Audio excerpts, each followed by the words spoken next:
ఆ రోజు యాదాద్రి మేము కడుతుంటే ఈ కోమటిరెడ్డి వెంకటరెడ్డి తెగరెచ్చిపోయిండు. కోమటిరెడ్డి వెంకటరెడ్డి మీకు గుర్తుందో లేదో కానీ అసలు దామర్చెర్లలో మీరు పవర్ ప్లాంట్ ఎందుకు పెడుతుండ్రు? ఇక్కడ బొగ్గున్నదా?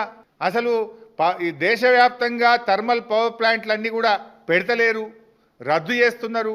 ఇక్కడ కాలుష్యం వస్తుంది, మా కాంగ్రెస్ గవర్నమెంట్ వస్తే దీన్ని మూసేస్తా, తాళమేస్తా అన్నాడు కోమటిరెడ్డి వెంకటరెడ్డి. ఒకసారి ఆ వీడియో చూద్దాం. ఇంత అన్యాయమైన ప్రాజెక్టు మా నెత్తిలో పెట్టి మాకు అన్యాయం చేస్తుంది మా జిల్లా. అదే నా భావన. మా పార్టీ ఒప్పుకున్నా ఒప్పుకోకపోయినా దీని మీద తప్పకుండా రేపొద్దున లీగల్గా పోతాం. దీని మీద ఇప్పటికీ రోజు చర్చలు నడుస్తున్నాయి ఆల్ ఇండియాలో కానీ వరల్డ్ వైడ్లో. Thermal plant, no more thermal plants అని. అదే నా స్టాండ్. పార్టీ కూడా ఒప్పిస్తుంది నా స్టాండ్. ఆ రోజు ఏం మాట్లాడిండు?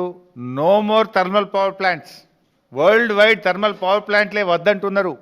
మా పార్టీ ఒప్పుకున్నా ఒప్పుకోకపోయినా మేము వచ్చినాక దీన్ని మూసేస్తా అన్నాడు. ఇప్పుడేం చేసిండు?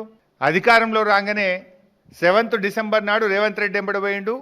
మొదటి యూనిట్ ప్రారంభోత్సవానికి రిబ్బన్ కత్తిరించిండు, కొబ్బరికాయ కొట్టిండు.